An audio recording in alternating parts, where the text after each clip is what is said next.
استكمالا لمسلسل المعاناة الهجومية في مباراتي إيتانشيتي الكونغولي، وتأكيدا على عدم توازن قائمة الفريق ذات الطابع الدفاعي، وانتهاء بخسائر بشرية جديدة خلال شهر مارس الصعب، الإسماعيلي يخرج خاسرا من مواجهة القناة على كافة الأصعدة.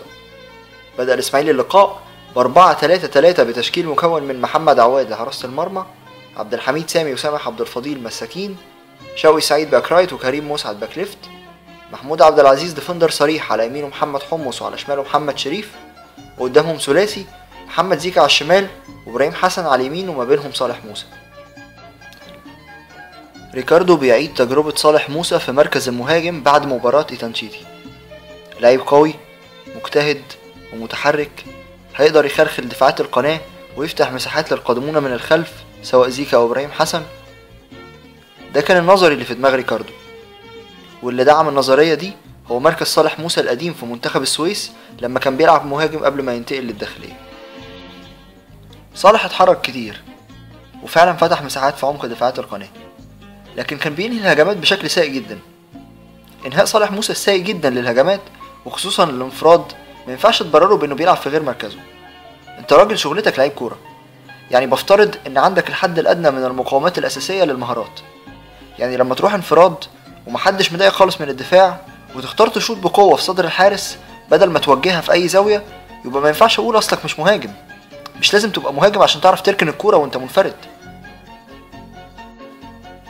الاسماعيلي الموسم ده احرز 12 هدف في 13 مباراة، منهم جولين بضربات جزاء، ودي نسبة ضعيفة جدا مقارنة بالمواسم السابقة. مارسيلو بيلسا احد اهم المديرين الفنيين في تاريخ اللعبة المعاصر كان عنده نظرية بتقول انك لما تعجز عن الوصول للمرمى والتسجيل، قبل ما تبص لخط هجومك بص لخط دفاعك والوسط الدفاعي، لان الكرة عمرها ما هتوصل للهجوم الا عن طريقهم. الاسماعيلي في ماتش القناة كان بيعاني بشدة في نقل الكرة من المناطق الدفاعية للمناطق الهجومية في ظل تكتل القناة في وسط ملعبه. الموضوع كان بيستلزم نقل الكرة اكتر من 20 نقلة في وسط ملعبك في بعض الاحيان علشان نبتدي هجمة منظمة، وبالذات مع تعليمات الجهاز الفني بعدم لعب الكرات الطولية لانها مش تبقى في نصيبنا في كل الاحوال. رباعي خط الدفاع بالاضافة لمحمود عبد العزيز هم لعيبة تقليدية جدا في بداية الهجمات. مفيش واحد فيهم بيسلم ويتحرك علشان ياخد مكان، مفيش واحد فيهم بيلعب الكرة لقدام بشكل دقيق باستمرار، وبالتالي كان سقوط حمص كتير علشان يستلم من رباعي الدفاع ويلعب الكرة لقدام هو الحل الوحيد في معظم الاحيان لبداية الهجمة المنظمة.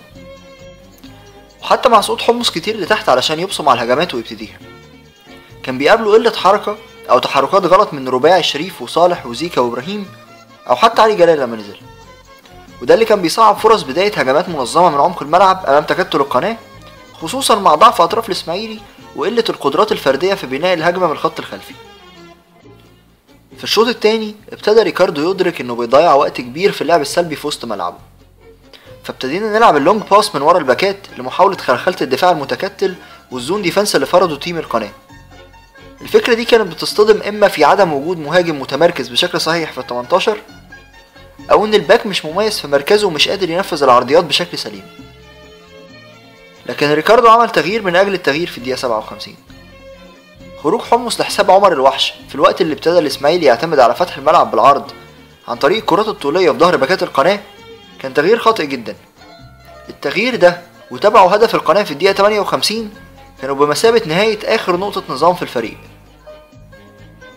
بداية من هدف القناة ظهر الفريق متخبط جدا، خروج اللاعب الوحيد اللي عنده القدرة انه يخرج الفريق من المناطق الدفاعية للمناطق الهجومية، بالاضافة لقلة خبرة وقلة حيلة اللعيبة المتواجدة في الملعب مع تكتل القناة اكتر في نص ملعبه، قللوا من فرص الاسماعيلي في احراز هدف عن طريق هجمة منظمة. ومع غياب سلاح التسديدات بغياب حسني عبد رب ومحمود حمد، ومع خسارة سلاح الضربات الثابتة بفشل الفريق في ترجمة اي ضربة ثابتة او ركنية، مع الوضع في الاعتبار ان الفريق خلال ال13 مباراة اللي لعبهم احرز هدف واحد بس من ضربة ثابتة في ماتش الجيش، ومع سلاح الهجمات المنظمة اللي خسرناها بخروج حمص، وسلاح المهارة الفردية اللي خسرناها بإصابة محمد زيكا وهو اللاعب الوحيد مع ابراهيم حسن اللي كان ممكن يعمل فارق في الملعب بمهارة خاصة. كل الخسائر دي اكتملت بخطأ فادح للجهاز الطبي بانه يدي الضوء الاخضر للجهاز الفني باستمرارية سامح عبد الفضيل في الملعب، ونتيجة لكده ريكاردو عمل تغييره الثالث بعد اصابة سامح عبد الفضيل ب5 دقايق، وهو مش متوقع ان اللاعب مش هيقدر يكمل الماتش وهيضطر الفريق يلعب ناقص حوالي 13 دقيقة بالتمام والكمال بسبب تشخيص خاطئ للترشجية اللي مستمرين في اماكنهم مش عارف ليه. مباراة تليفونات بني سويف المهمة هي بروفا لمباراة بترو اتلتيكو الأهم. ماتشين لا بديل عن الفوز فيهم خلال أسبوع صعب في ظل الغيابات المحورية في الفريق. عودة جون أنتوي عامل مهم جدا للعودة للتهديف، كمان عودة حسني عبد ربه والسولية ومحمود حمد، ثلاثي وسط عندهم ملكة التصويب القوي وبداية الهجمات المنظمة. برجوع الرباعي ده المفروض الفريق هيتحل عنده 3 مشاكل من أصل 6 اللي واجههم في ماتش القناة واللي سردناهم خلال كلامنا.